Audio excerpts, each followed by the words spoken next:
Ya, assalamualaikum warahmatullahi wabarakatuh. Ya, selamat pagi. Sebelumnya mohon maaf kami mengambil waktunya sebentar.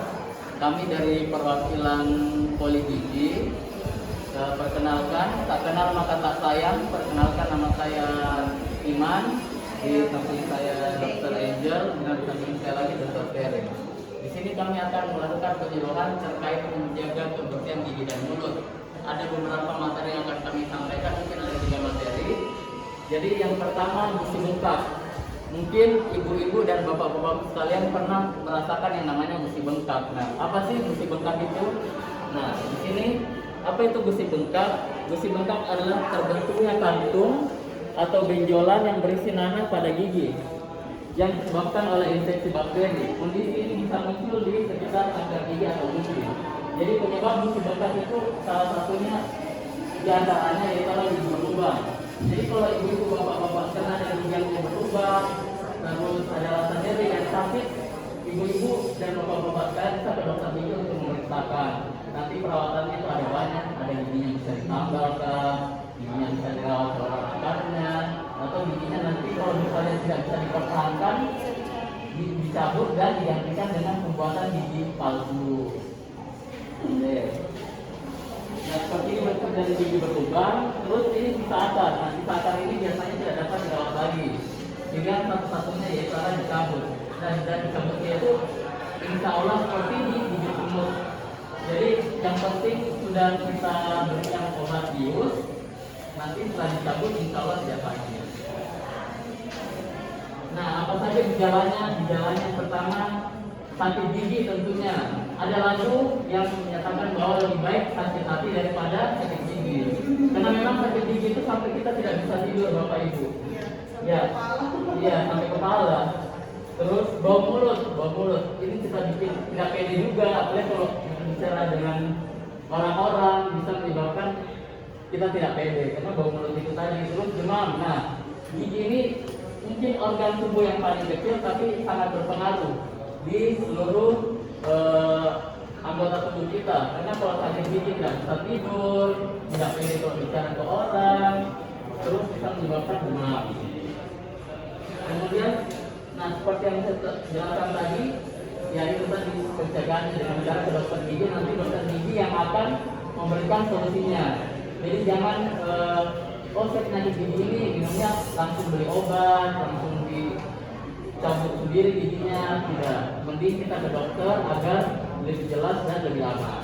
Oke, baik, itu penyampaian materi dari saya, akan dilanjutkan oleh teman saya. Baik, selanjutnya di sini saya akan menjelaskan bagaimana cara kita menjaga kebersihan dan kesehatan gigi dan mulut. Selain kita pergi ke dokter gigi untuk memeriksakan kesehatan gigi dan mulut, kita juga bisa menjaga kesehatan gigi dan mulut kita itu di rumah dengan cara yang pertama yang paling sederhana yang bisa kita lakukan yaitu menyikat gigi. Nah, menyikat gigi itu berapa kali sebenarnya dalam sehari? Nah, dianjurkan itu sebanyak 2 kali dalam sehari. Nah, waktunya itu kapan saja? Waktunya yaitu setelah saat kita setelah sarapan di pagi hari, kemudian sebelum tidur di malam hari. Kenapa setelah sarapan di pagi hari? Karena pada saat pagi hari kita sarapan itu kita kan mengonsumsi makanan. Nah, di dalam mulut kita itu nanti akan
selesai sikat gigi. Nah itu fungsinya adalah pada saat kita sikat gigi, biasanya kan bentuk gigi orang itu beda-beda. Ada yang giginya tersusun dengan rapi, ada yang tidak, ada yang maju, ada yang ke belakang, ada yang tidak rata.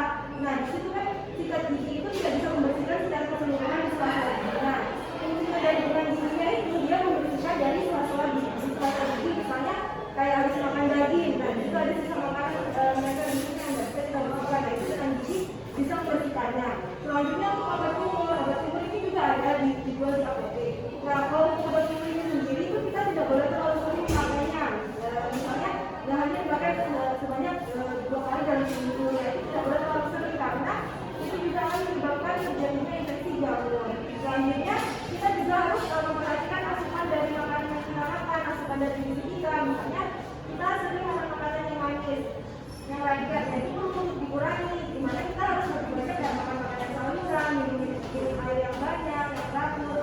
Jadi karena makanan yang manis dan lengket itu bisa menyebabkan terjadinya gizi berlubang.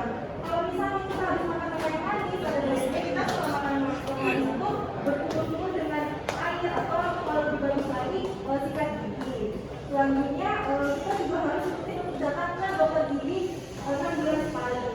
Kan kita semua juga sudah pakai BPJS kan, ada baiknya BPJS itu dipergunakan dengan sebaik-baik mungkin, yaitu dikontrol sebanyak 6 bulan dan sekali dalam 6 bulan. Pokoknya kita harus kontrol secara rutin karena walaupun gigi kita nggak ada yang sakit, kita kan belum tahu atau itu ada tanda-tanda awal terjadinya gigi berlubang ataupun ada masalah kesehatan dalam beberapa lainnya.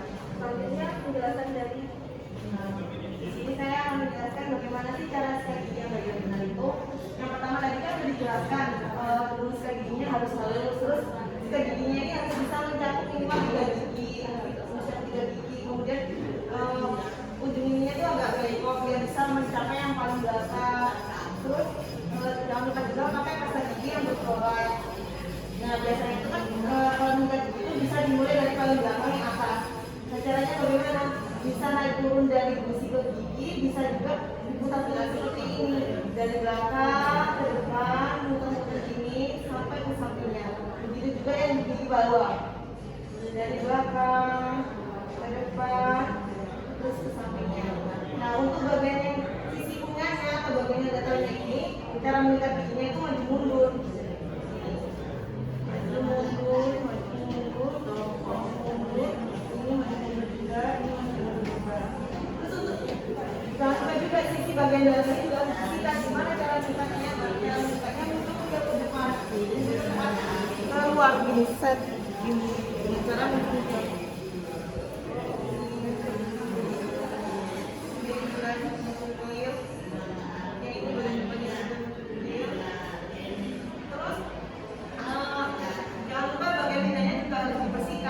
Bagian lidah itu kalau nggak dibersihkan bisa berupa lumut juga, terus kalau orang bisa jadi jamuran. Nah cara membersihkannya itu biasanya di belakang